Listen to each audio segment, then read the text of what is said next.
एक देवाधिदेव महादेव पर करा गया विश्वास और एक खुद पर करा गया विश्वास, ये दो विश्वास ऐसे हैं जो कभी टूटते नहीं।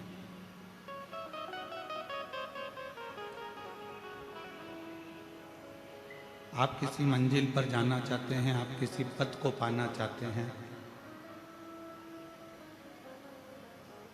आप किसी स्थान पर जाना चाहते हैं, किसी स्थान को पाना चाहते हैं, तो सबसे पहला विश्वास भरोसा आपको खुद पर करना है।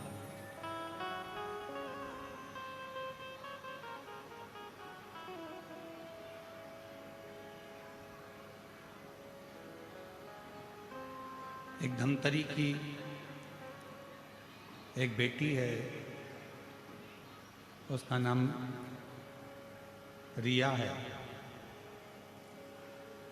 साहू परिवार से है। एक कथा में जब वो आई थी तो उसने एक पत्र लिखा था, उस पत्र को हमने व्यासपीठ से भी पढ़ा। उस रिया साहू ने पत्र में लिखा था, क्या मैं नीट का एग्जाम क्लियर कर सकती,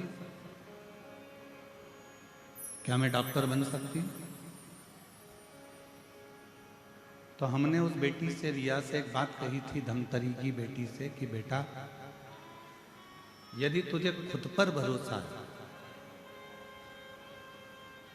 और तू स्वयं पर अगर विश्वास करती है, स्वयं पर अगर भरोसा करती है और महादेव को अगर एक लोटा जल चढ़ाती है, तो एक दिन तू डॉक्टर बनकर ही रहे।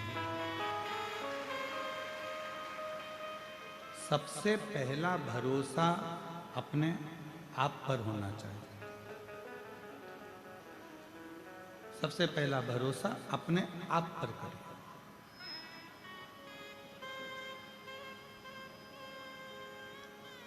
हम अपने आप पर भरोसा ही नहीं करें, हम अपने आप पर विश्वास ही नहीं करें कि मैं ऐसा कर सकता हूं क्या, मैं ऐसा कर सकती हूं क्या।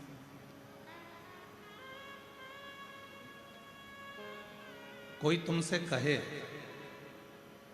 तेरी जन्म पत्रिका में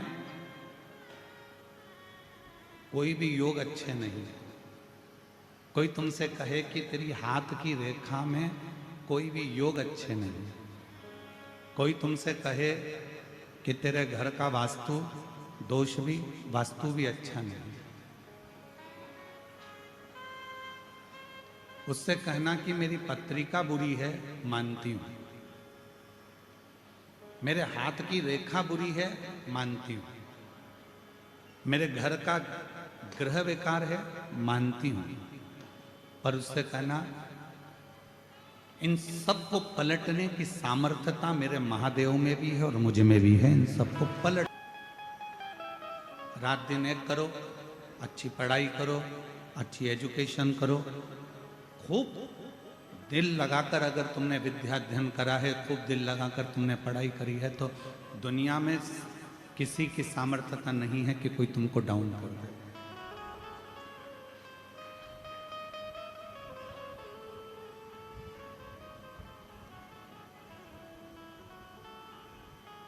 किसी की सामर्थ्यता नहीं है कि कोई तुमको नीचे गिरा दे। मेरे शंकर भगवान उसी को उठाते हैं जो बहुत ज्यादा मात्रा में गिरा हुआ होता है। आप देख लीजिए, सारे देवताओं ने अच्छे अच्छे को पसंद किया, पर मेरे शंकर भगवान सर्प को अपने गले में धारण करते हैं, जिसको कोई नहीं अपने पास में रख सकता।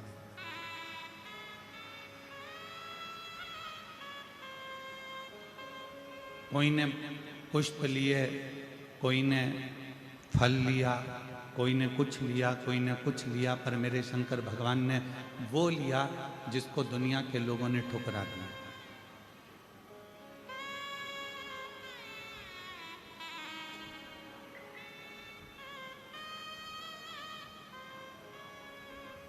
घुंगरी खुर्द के ग्रामवासियों से मैं एक बात पूछूं, उत्तर देना।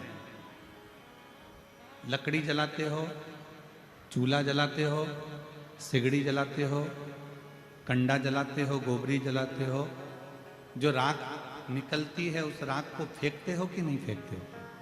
जम के तो बोलो, फेंक देते हो ना? घोड़े पे ले जाके डाल देते हो, उसको घोड़े पे ले जाकर फेंक देते हो।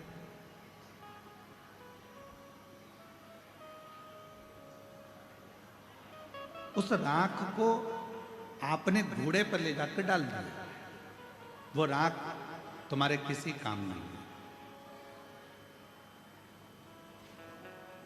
उस राख का कोई महत्व नहीं रहा, उस राख को तुमने ले जाकर घोड़े पे डाल दिया, गंदगी में पटक दिया। अब जिस राख की कोई कीमत ही नहीं है, मेरे शंकर भगवान ने उस राख को अपने तन पर धारण कर कर उसको भी कीमत वाला बना।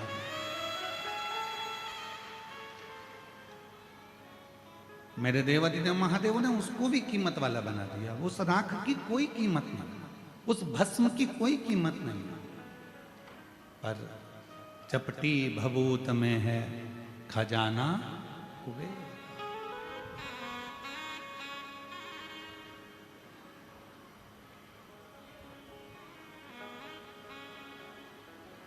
उसके तन पर अगर कोई भस्म भी आकर पड़ जाती है तो वो भी कीमत वाली हो जाती है, उसकी भी कीमत हो जाती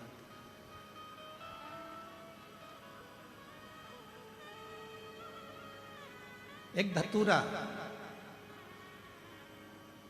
कांटे में लिप्त है, कांटों से बना हुआ है, वो धतूरे की कोई कीमत नहीं है, कोई देवता उसको स्वीकार नहीं करते, पर शिव जी उसको अपने तन पर धारण कर कर उससे श्रृंगार कर लेते हैं।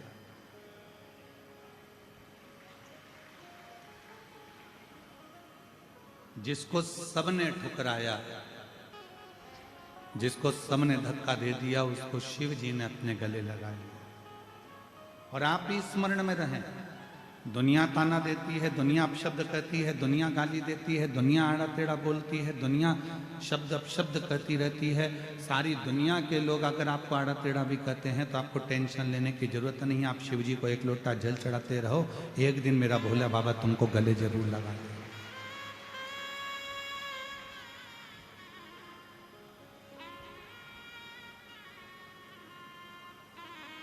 हिम्मत नहीं हारना। एक पत्र है जो हमको धमतरी की वो बेटी ने जो पत्र लिखा था, वैसा ही एक पत्र आज फिर आया है कथा में, बड़ा सुंदर है, देखिए।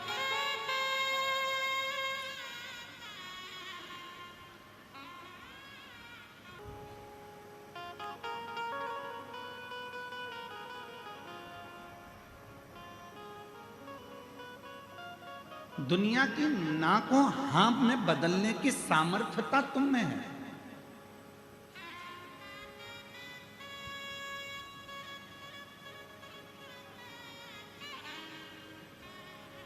मेरे शिव जी ने उनको स्वीकार करा जिनको सबने नकार दिया। मेरे शंकर भगवान ने उनको स्वीकार करा जिनको लोगों ने धक्का मारकर निकाल दिया।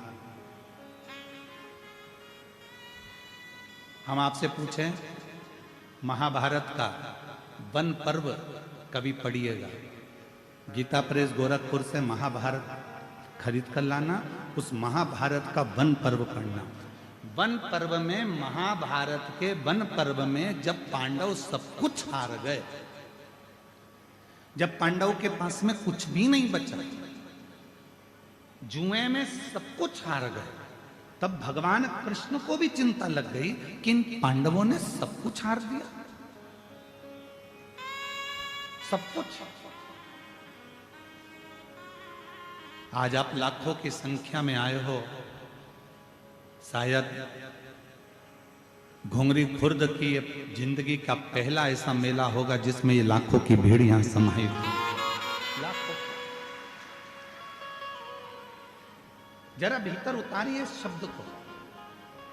और जितने आस्था चैनल पर श्रवण कर रहे हैं, जितने फेसबुक यूट्यूब पर श्रवण कर रहे हैं, वो भी इस बात को अपनी जिंदगी में उतारिएगा। जब पांडव जुए में सब कुछ हार गए, सब कुछ समाप्त हो गया, कुछ भी नहीं बचा, जब पांडवों की स्थिति पूर्ण तरह से टूट गई, बेकार हो गई, जब कुछ नहीं बचा, तब भगवान कृष्ण को भी थोड़ा सा चिंता व्यापी और भगवान कृष्ण को लगा कि इन पांडवों का आखिर होगा क्या। ये हिम्मत टूट रही है, ये हिम्मत हार रहे हैं, ये अंदर से टूट रहे हैं, ये नीचे अंदर से टूट कर गिर रहे हैं। तब भगवान कृष्ण ने उसी समय युधिष्ठिर को, अर्जुन को, नकुल को, सहदेव को, भीम को, युधिष्ठिर सबको बुलाया और बुलाकर कहा, पांडवों अब तुम जुए में सब कुछ हार चुके हो, तुम्हारे पास कुछ भी नहीं बचा है, तुम्हारे पास में अब कुछ नहीं है, तुम अंदर से हिम्मत मत हारना। एक काम करो, भगवान कृष्ण कहते हैं पांडवों अब तुम्हारे पास में जब कुछ भी नहीं बचा, तुम पूरी तरह से हार चुके हो, कुछ भी तुम्हारे हाथ में नहीं है, तो हिम्मत मत हारना, खुद पर हिम्मत रखना और एक काम करना, पूरे वन में रहते हुए, जंगल में रहते हुए, तुम जो 12 वर्ष का वनवास के लिए निकल रहे हो, उस 12 वर्ष के वन में तुम भ्रमण करते करते शंकर जी की इतनी आराधना करना कि शंकर जी तुम्हें वापस लाकर सब कुछ दे सके। तुम्हें कोई कुछ लाकर दे चाहे नहीं दे, पर देव अधिदेव महादेव तुम्हारा खोया हुआ पूरी सत्ता लाकर देंगे। शंकर जी तुम्हारा वैभव लाकर देंगे। शंकर जी तुम्हारा जो वैभव चले गया, जो कुर्सी चली गई, जो पद चले गया, जो प्रतिष्ठा चली गई, जो सत्ता चली गई, जो वैभव चले गया, शिव जी तुमको सब लाकर देंगे, सब।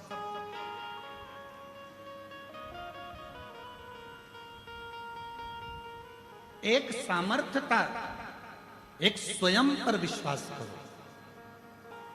लाखों की संख्या में आप आए हो, ये विश्वास मानकर रखना, जब आप कथा सुनोगे, कथा के बीच में जब श्री शिवाय नमस्तुभ्यम का 5 बार उच्चारण आप और हम करेंगे, जब हम बाबा से कहेंगे बाबा सब दुख काटो, आप और हम साथ में बोलेंगे, 2 क्षण के लिए जब आप और हम मौन हो जाएंगे, चुप हो जाएंगे, उस समय पर नेत्र बंद कर कर आप बाबा से जो मांगते हो, मेरा शंकर 3 महीने में तुम्हारी झोली में वो ला कर डाल दे,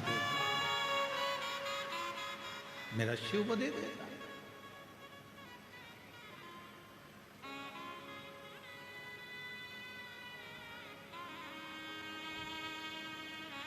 क्यों इतनी संख्या में लोग आते हैं, क्यों लाखों की संख्या में? आपको कोई आधा घंटा के लिए धूप में बिठाए तो आप धूप में नहीं बैठ सकते, आपको कोई इतनी तेज गर्मी में 1 घंटे के लिए बिठा कर रखे, कोई नहीं बैठ सकता। पर जरा बाहर की स्थिति देखिए कि धूप में हमको लगता है सुबह 8 बजे से ऐसे कैसे ही बैठे हुए हैं इस 1 बजे की कथा के लिए, सब धूप में बैठे, कोई पेड़ों पर चढ़कर, कोई गाड़ियों पर चढ़कर, कोई पेड़ों की छांव में, कोई दुकान की छांव में, जहां तहां जिसको जहां जगह मिल रही है वो वहां बैठा। क्यों बैठ रहे हैं? क्या मिलता है शिव पुराण की कथा से? तो आप अभी बोलो चाहे ना बोलो, पर यहाँ कथा सुनकर जाने के बाद जब झोली पसार कर बाबा से प्रार्थना करोगे तो बाबा 3 महीने में क्या देगा ये आपको भी मालूम पड़ जाएगा कि क्या क्या।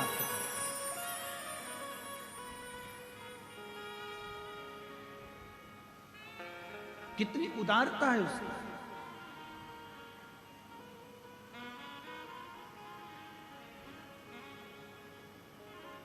ये कथा तो 10 तारीख को विराम हो जाएगी, कल कथा की शिवरात्रि रहेगी, क्योंकि कल कथा का 4था दिन है और 5वें दिन की कथा सुबह वही 8 बजे से 11 बजे तक परसों के दिन हो जाएगी।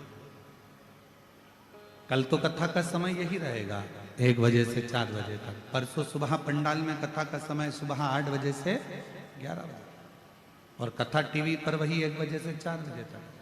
ये कथा 10 तारीख को विराम हो जाएगी। 14 तारीख से 20 तारीख तक देवघर झारखंड बाबा बैद्यनाथ जी की पवित्र भूमि पर वो पवित्र कथा 14 से 20 तारीख तक दोपहर में 1 बजे से 4 बजे तक चालू हो जाएगी।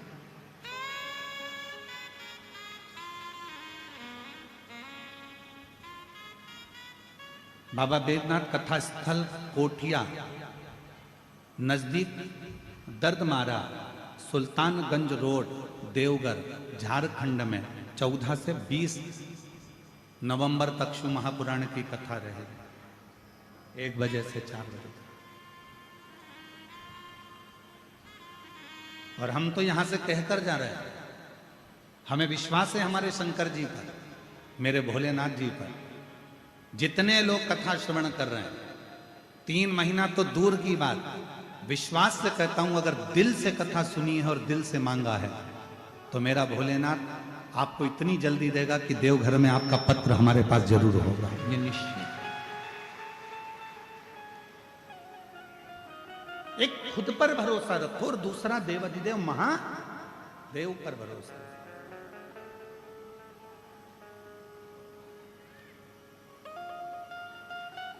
कोई कह दे तुम्हारा भाग्य बेकार है, ना ना ना, मेरा भाग्य बहुत अच्छा है, मैं शंकर जी की कथा सुनती हूँ। कोई कहे तुम्हारी किस्मत बुरी है, ना ना, मेरी किस्मत जैसी किसी की किस्मत नहीं हो सकती, मैं शंकर जी के मंदिर में 1 लोटा जल चढ़ाने रोज जाती हूँ, ये मैं किस्मत वाली हूँ, मैं भाग्यशाली हूँ। कोई कहे तुम्हारी पत्री का बुरी, हाँ हो सकता है। कोई कहे तुम्हारी हाथ की रेखा बुरी, हाँ हो सकता है। कोई कहे तुम्हारी घर की दशा बुरी, हाँ हो सकता है। पर इतना जरूर है कि मेरा शंकर, मेरा ओघड़दानी, जिस पर मैं भरोसा करती हूँ और अपने आप पर भरोसा करती हूँ, एक दिन अपनी जन्म पत्रिका को भी बदल कर मानूंगी और एक दिन अपने हाथ की रेखा को भी बदल कर मानूंगी। वो आपकी मेहनत बदलेगी, वो आपका परिश्रम बदलेगा, वो आपका कर्म बदलेगा।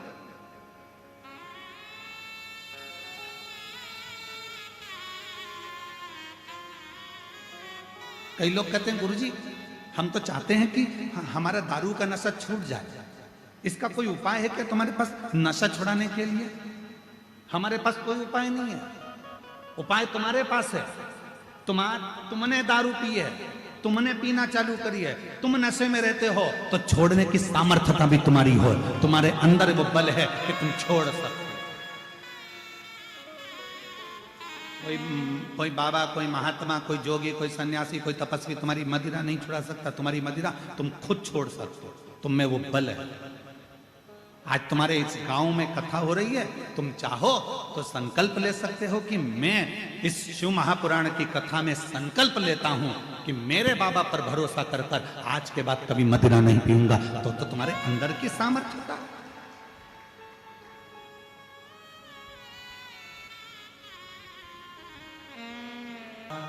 भगवान की आंखों से तू बच नहीं पाएगा, तू बच नहीं पाएगा। अरे ओ अज्ञानी मत करना दो, अरे ओ अज्ञानी मत करना दो।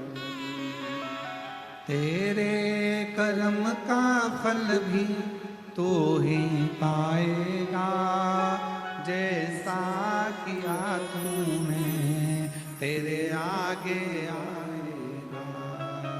मत बुरे कर्म कर बंदे वरना पछताएगा। भगवान की आंखों से तू बच नहीं पाएगा, तू बच नहीं पाएगा। अरे ओ अज्ञानी मत करना दानी, अरे ओ अज्ञानी मत करना। पांडव हार चुके, पांडव का बल समाप्त हो चुका था, पांडवों का वैभव समाप्त हो गया था, पांडव के पास कुछ नहीं बचा था, पांडव अपने अंदर से हिम्मत हार रहे थे।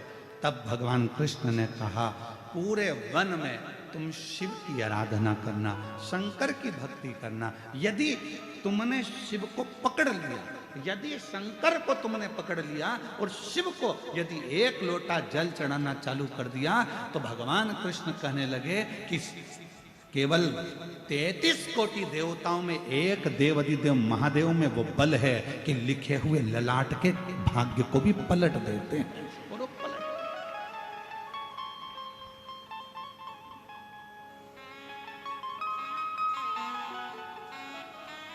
विधाता का काम है भाग्य लिखना, विधाता का काम है भाग्य को लिखना, पर भाग्य को पलटना विधाता का काम नहीं है। विधाता भाग्य को लिख सकता है पर पलट नहीं सकता। भाग्य को पलटने की सामर्थ्यता तो केवल 1 लोटा जल सारी समस्या का हल। भाग्य को पलटने की सामर्थ्यता तो केवल शिव में है।